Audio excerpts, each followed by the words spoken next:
Bom dia mais uma vez. Vamos abrir nossas Bíblias em Isaías capítulo 58,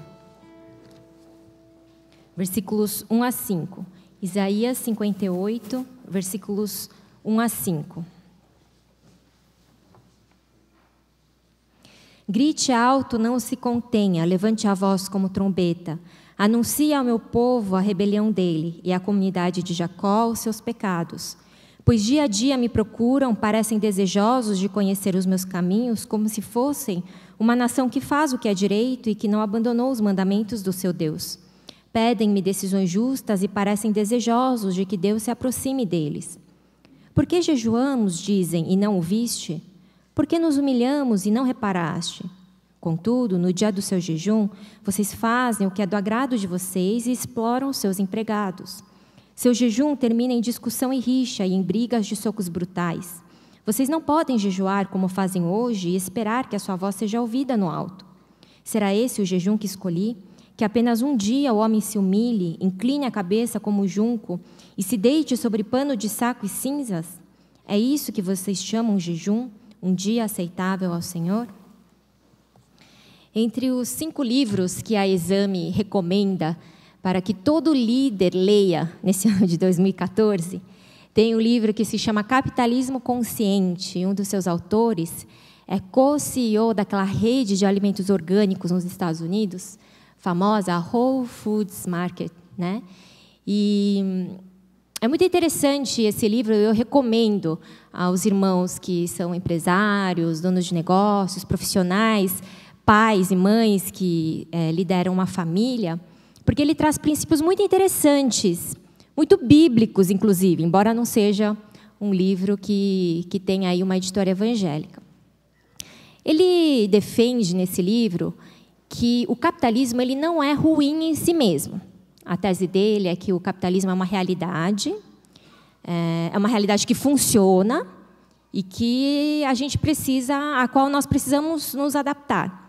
Mas o que ele diz aqui é que existem 2 formas de você viver esse capitalismo ou nesse capitalismo. E a forma que ele propõe, ou a qual ele desafia os leitores, é justamente a forma consciente do capitalismo. Por isso o livro se chama Capitalismo Consciente. Então, o que ele diz é que, enquanto você toca o seu negócio, exerce sua profissão, ou você lidera pessoas, é importante você considerar não somente os resultados do negócio em si, então, no caso, o dinheiro ou o lucro, mas que você precisa fazer daquele negócio benéfico para todas as partes envolvidas, essas partes, né, o termo técnico que eles chamam de stakeholders. Então, todos os acionistas, os clientes, os funcionários, todas as pessoas envolvidas, até mesmo o meio ambiente, a comunidade e o governo.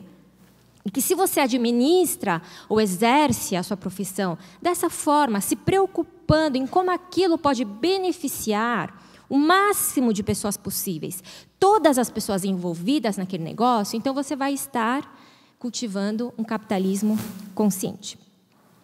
E ele traz, então, um quadro muito interessante entre 2 tipos de condução de negócios. Então, 2 filosofias diferentes que uma ou outra empresa podem adotar. Então, a primeira, pode mostrar o quadro para a gente, por favor? É a responsabilidade social corporativa. E a segunda, que ele chama de capitalismo consciente.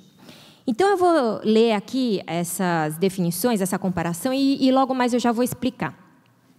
A responsabilidade social corporativa, então, quando uma empresa ela vive, né, ela age, ela acontece com essa filosofia, quais são as características dela?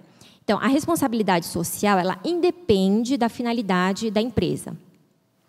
Então, você tem atitudes ou ações de responsabilidade social que não necessariamente têm a ver com a finalidade da empresa em si. Outra característica é enxertada no modelo de negócios. Enquanto no capitalismo consciente, o propósito da empresa já incorpora essa questão da responsabilidade social e assim por diante. E essa responsabilidade social, no capitalismo consciente, está no cerne do próprio negócio. Depois, a responsabilidade social corporativa, ela pode ser vista como lavagem verde, né? Então, aquele problema de você usar uma determinada parte, né, dos ganhos da empresa para o que se diz responsabilidade social, e aí pode ser facilmente acusada de você estar fazendo isso para não pagar impostos e assim por diante, né? E no capitalismo consciente, todas essas ações requerem uma transformação genuína. A responsabilidade social corporativa, ela admite todo tipo de boa ação. Ah, é boa ação? Então está valendo. Mas no capitalismo consciente, qualquer tipo de boa ação precisa ser sinérgica com o propósito maior da empresa. Então, ainda que seja uma boa ação, se aquela ação não tem a ver com o conceito da empresa em si, então ela vai rejeitar. E assim por diante. Pode terminar o quadro para a gente aí, para os irmãos acompanharem. É interessante esse quadro comparativo, porque ele está dizendo, primeiro, que a responsabilidade social corporativa é diferente do capitalismo consciente. Então, embora tenha semelhanças, e eu vou dizer que essas semelhanças são externas, internamente, elas são completamente diferentes.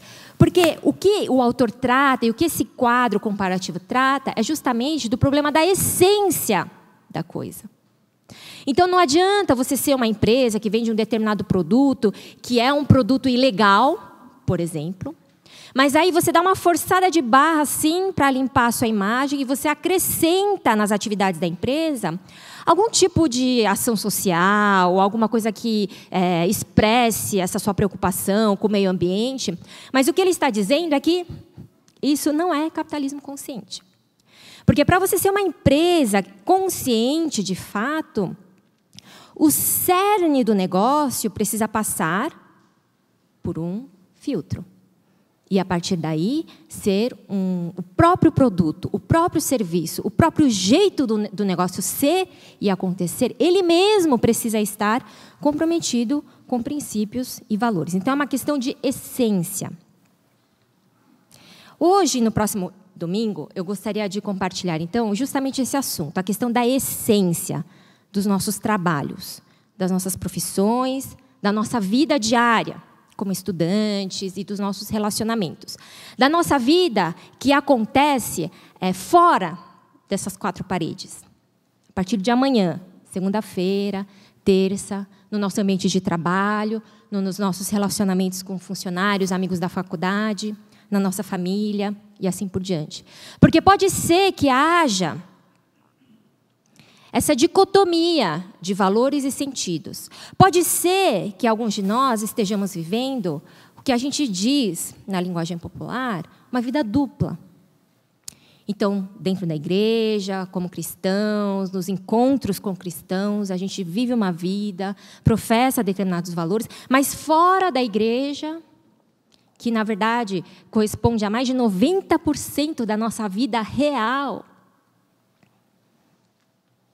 aquilo que nós estamos fazendo, em sua essência, não tem nada a ver com a palavra, com Deus ou com amor. Então, para ajudar a gente nessa reflexão dessa essência do nosso trabalho, de como a nossa profissão pode ser compatível com a nossa fé, eu vou trazer também alguns conceitos relacionados ao Business as Mission, que é a missão empresarial.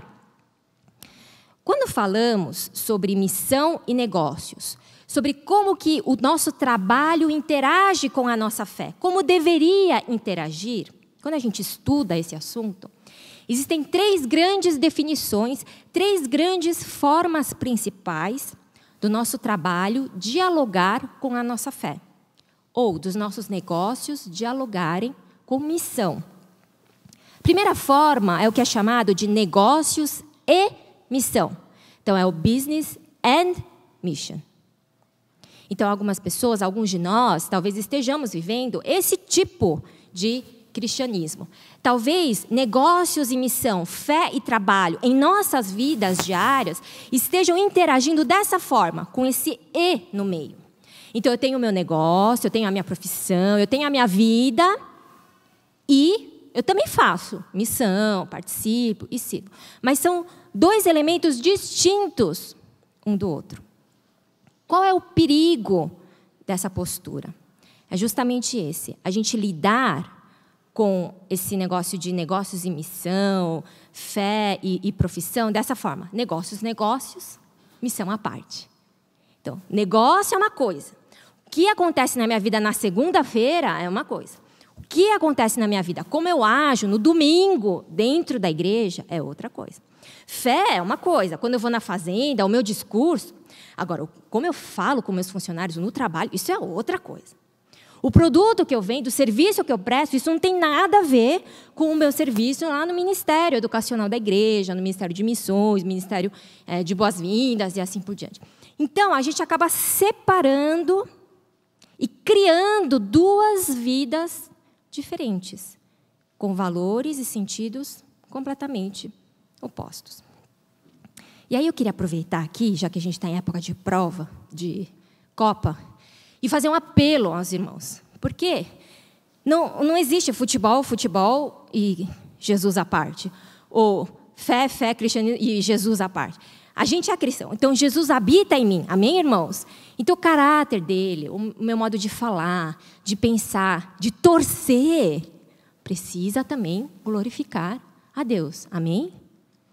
Então, que não sejam os senhores, aqueles que postam comentários e palavras torpes e chulas, e palavrões mesmo, né, no seu status do Face, porque isso não glorifica a Deus. Né? Então, próximo jogo, haja coração, sem o Thiago Silva, sem o Neymar, mas não se esqueçam de quem é o centro das nossas vidas, Jesus.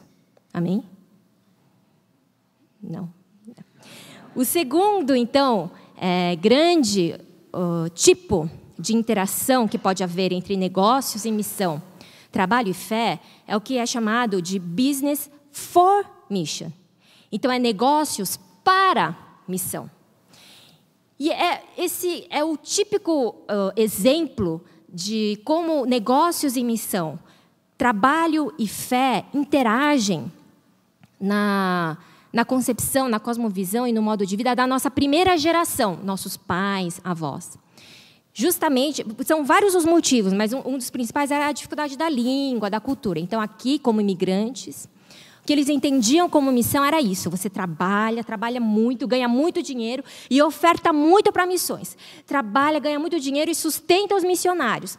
Você trabalha e você financia o verdadeiro ministério. Só que esse conceito, ele traz também um perigo, ele traz também um problema. Que é qual? A gente acreditar que é possível financiar um ministério que é verdadeiro, que é mais espiritual. Então, a gente entende que o trabalho que é feito no campo missionário, o trabalho que o pastor faz, é mais espiritual, é mais nobre do que o meu trabalho. No dia a dia, batendo cartão, abrindo a loja, lidando com funcionários, com colegas de trabalho. E a gente faz, então, mais uma vez, essa dissociação. A gente cria duas vidas diferentes. E eu tenho certeza, nós temos muitos exemplos e muitos veteranos na fé, cristãos maduros, que têm realmente trabalhado e se sacrificado com compromisso em relação ao reino de Deus. E ofertado. E, de fato, muitos missionários por aí não poderiam estar desenvolvendo seus trabalhos se não fosse pelo apoio da igreja, em oração, financeiramente e assim por diante. Mas dialogar com esses conceitos de negócios e missão, duas coisas diferentes. Ou negócios para missão, de novo, duas coisas diferentes, pode nos fazer cair numa armadilha muito perigosa, que é a separação entre o santo e o secular. É justamente o viver duas vidas. Uma vida dupla. Então, nós fazemos uma separação. As coisas de Deus, coisas de igreja, atividades da igreja, programações da igreja, até discurso da igreja, que a gente fala, brinca, né, que é o evangeliquez, que só quem vai na igreja entende determinados discursos. E a gente separa. E isso são as coisas de Deus, isso é o santo, com o secular. O secular é meu trabalho, meus relacionamentos com meus colegas da faculdade, e o produto que eu vendo, o serviço que eu vendo, e assim por diante. E a gente separa essas duas coisas. Só que a gente percebe que lidar com esses dois tipos de vida trazem, além de uma esquizofrenia de identidade, quem eu sou? A gente também não consegue entender como que na prática eu posso ser sal e luz. Sal da terra e luz do mundo. A gente não entende como funciona esse negócio de ser expressão do amor de Deus. Cada vez mais, tudo aquilo que está relacionado à prática da palavra de Deus se torna mais e mais distante, porque a gente achou uma maneira de viver duas vidas diferentes. E além disso, um dos sinais mais claros dessa vida dupla que nós vivemos é a tal da sobrecarga, da culpa. Eu me sinto cobrado demais pela minha fazenda, eu me sinto cobrado pela igreja, pelos líderes. Eu estou sobrecarregado de fazer tanta coisa. Eu me sinto culpado. Então, às vezes, toda aquela atividade da igreja na qual eu me envolvo é para como que compensar a minha culpa de não estar sendo um cristão melhor. Mas, na verdade, eu nem sei como ser um cristão melhor. Então, o que acaba acontecendo é que as nossas obras religiosas, elas acabam sendo muito mais formas de compensar a nossa culpa, formas de agradar as pessoas, formas de misticismo, muito mais isso, do que formas de fato, agradar a Deus. E Jesus chama esse tipo de vida de farisaísmo. Porque o problema dos fariseus estava na essência, no seu coração. Não, Jesus não está falando da oração, do jejum, embora ele também estivesse falando da forma como eles faziam isso, mas tudo aquilo apenas revelava o que estava dentro do seu coração. E Jesus quer nos curar. Porque nós estamos tão cansados de viver nessa corda bamba, tentando equilibrar esses dois tipos de vida. Na verdade, todos os domingos vindo aqui, sentando, ouvindo a mensagem, abrindo a Bíblia, lendo, falando de coisas, cantando louvores, mas sem saber como de fato tudo isso pode se concretizar na minha vida, no meu trabalho, nos meus relacionamentos. E toda essa indagação tem feito com que nós nos sintamos, culpados, aonde que eu estou errando. E Deus está falando, não é uma questão de que você está errando em algum lugar. É uma questão de você ser livre, liberto dessa vida dupla. Você não precisa viver essa vida dupla, porque existe um caminho que é a verdade e que leva à vida. Pois bem, então se a grande questão está no cerne, na essência, no coração, como nós podemos identificar se o trabalho que eu tenho, se a profissão que eu exerço, a forma como eu exerço, os meus relacionamentos, se eles estão de fato em acordo com a palavra e a vontade de Deus? Porque se você fosse trazer uma lista de atitudes, de ações, de resultados, ficaria muito mais fácil discernir ou avaliar essa questão. Mas quando você fala que a questão é de essência, então qual o parâmetro? Como eu posso saber se os meus relacionamentos, o meu trabalho estão em acordo com Deus e com a sua palavra? O texto de hoje, Isaías 58, ele nos vai trazer essa resposta. Então, hoje nós vamos pensar nos versículos 1 a 5. E no próximo domingo nós vamos terminar o capítulo 58 a partir do versículo 6. E nós vemos que Isaías 58, ele nos traz também um quadro comparativo, muito semelhante com os princípios do quadro apresentado no livro Capitalismo Consciente. Pode mostrar para a gente, por favor, essas duas colunas? Pode mostrar tudo já. O jejum é a obra religiosa, a prática espiritual, a mais sacrificial dentre todas, porque você se priva de um elemento fundamental para a sua sobrevivência, que é o alimento. Então, o jejum, de fato, é uma grande expressão de amor a Deus. Porque você está falando para Ele, olha, Deus, eu vou deixar de comer, porque o que eu quero é só você. Isso realmente é uma prova muito contundente do nosso amor a Deus. O problema que a gente vê aqui no texto é que o povo de Israel estava jejuando. Mas Deus diz que esse jejum não vale.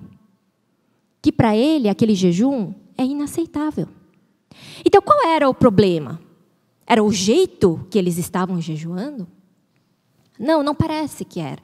De novo, Deus está nos falando que o problema está no cerne, no coração, na essência. Então, vamos ver qual era o problema. Versículos 3 nos diz que, enquanto o povo jejua, ele faz o que é do seu agrado próprio. E enquanto ele jejua, desculpa, ele explora os seus empregados. E enquanto ele jejua, o seu jejum termina em discussões, rixa, brigas de socos. Deus está falando, daí não adianta você jejuar.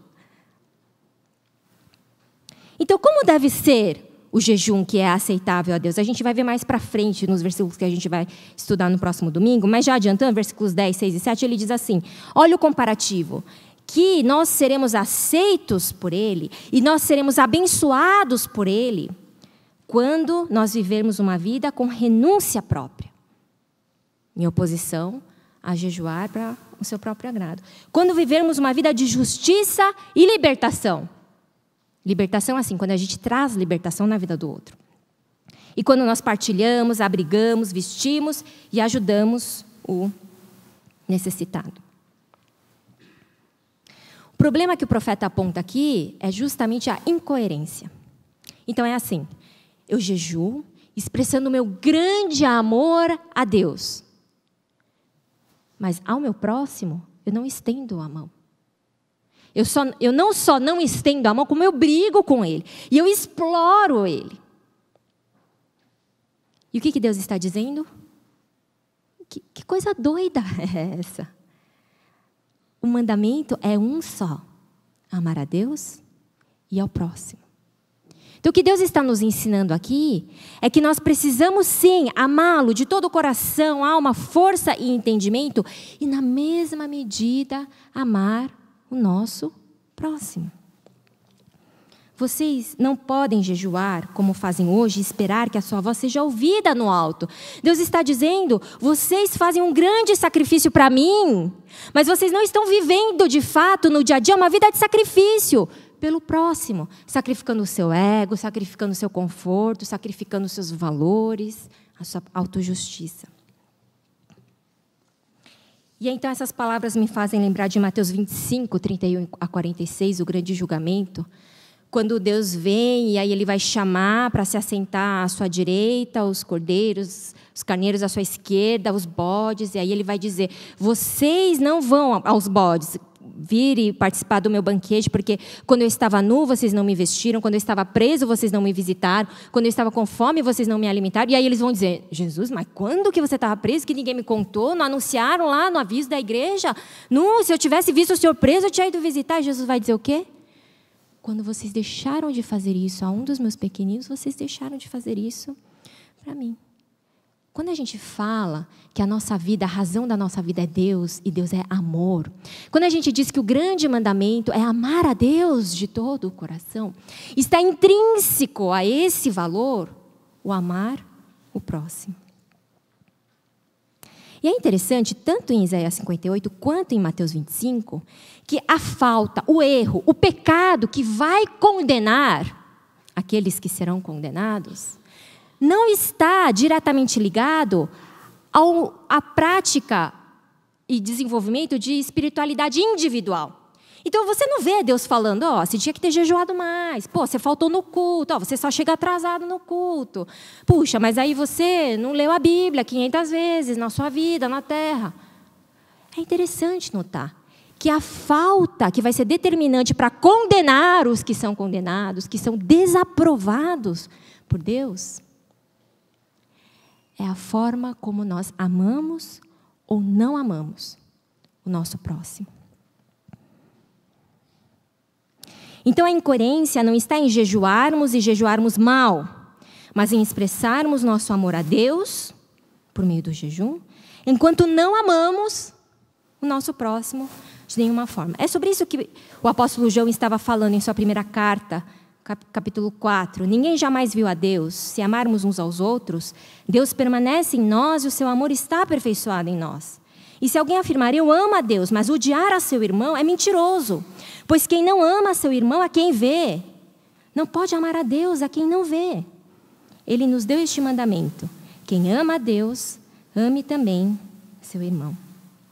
Então, qual o parâmetro para analisarmos, avaliarmos, ponderarmos se a nossa vida, o nosso trabalho, a nossa profissão, a nossa carreira, os nossos relacionamentos estão em acordo com a palavra e com Deus. A pergunta que nós podemos fazer é: em que medida meu trabalho, minha carreira, minha profissão, minha empresa, os meus relacionamentos têm sido formas de amar o próximo? E quando nós pensamos sobre esse próximo, nós vemos que há uma parcialidade de Deus na sua palavra. Quando Ele nos fala para amar o próximo, de fato é aqueles que estão perto de nós, a nossa família, os irmãos da igreja, aqueles que reconhecem o nosso amor. Mas quando nós estudamos rigorosamente a palavra, todos os momentos em que Deus e Jesus nos falam a respeito do próximo, Ele está apontando para o necessitado, para o pobre, para o marginalizado. Então, talvez essa pergunta nos ajude a analisar e repensar a forma como estamos vivendo a nossa segunda-feira, a nossa terça, a nossa quarta. E dependendo da resposta a essa pergunta, talvez nós tenhamos que reestruturar algumas partes da nossa vida, de forma que possamos viver uma vida coerente, de forma que possa haver coerência entre negócios, missão, entre trabalho e fé. Então, no próximo domingo, eu vou trazer o conceito do terceira grande forma dos negócios e missões, trabalho e fé interagirem, que é o que a gente chama de Business as Mission, ou missão empresarial, ou negócios do reino. Nós vamos continuar o estudo de Isaías 58, a partir do versículo 6, e terminar o capítulo, e buscar e orar juntos, e entender, e receber um direcionamento prático, muito prático, de forma que possamos viver uma vida coerente, que glorifica a Deus, que abençoa, que ama o próximo, e que assim contribui para o estabelecimento do reino dele aqui, enquanto esperamos ele voltar. Amém? Vamos orar?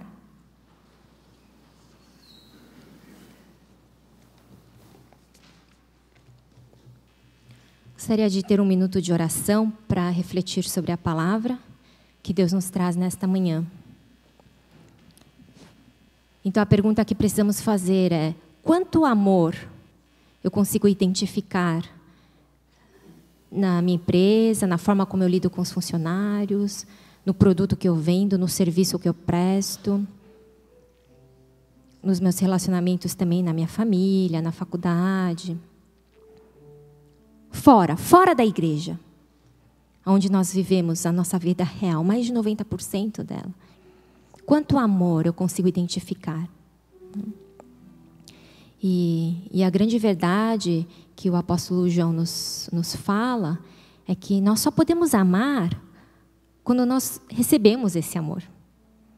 Então, se você não consegue encontrar muito amor no que você está fazendo, na sua empresa, na sua carreira, nos seus relacionamentos, talvez seja falta de receber, de conhecer, falta da revelação desse amor de Deus. Então, eu queria gastar esse minuto para a gente pedir por esse amor. Senhor, revela, né, o seu amor, me faz conhecer, me enche com esse seu amor, que me faz sentir-me seguro em Ti. E por isso eu não preciso buscar a minha segurança no dinheiro, no reconhecimento profissional, ou nos relacionamentos, mas eu posso ser capaz de estar disposto a dar e servir lá fora, porque eu já estou satisfeito com o Teu amor. Eu não sei como amar. Eu tenho medo de ser ferido, porque eu preciso me defender. Se eu não me amar, ninguém vai me amar. Que Deus possa nos curar também desse medo e dessa insegurança. E eu queria então pedir, né, fazer o convite aí para o irmão segurar na mão do irmão, da irmã que está aí do seu lado. E vamos orar assim uns pelos outros, né? E pedir: Deus, revela uma porção maior e mais profunda do seu amor na vida desse irmão, na vida dessa irmã. Enche, cura, traz a segurança, a paz, a liberdade. Que ele possa conhecer, que ela possa conhecer e saber da sua identidade como teu filho, como tua filha, como geração eleita, nação santa, sacerdócio real, povo exclusivo. Enche e capacita esse meu irmão, essa minha irmã, a ser um instrumento de amor nesse mundo. Vamos orar e pedir pelo amor de Deus assim na vida uns dos outros. Vamos ter esse minuto de oração.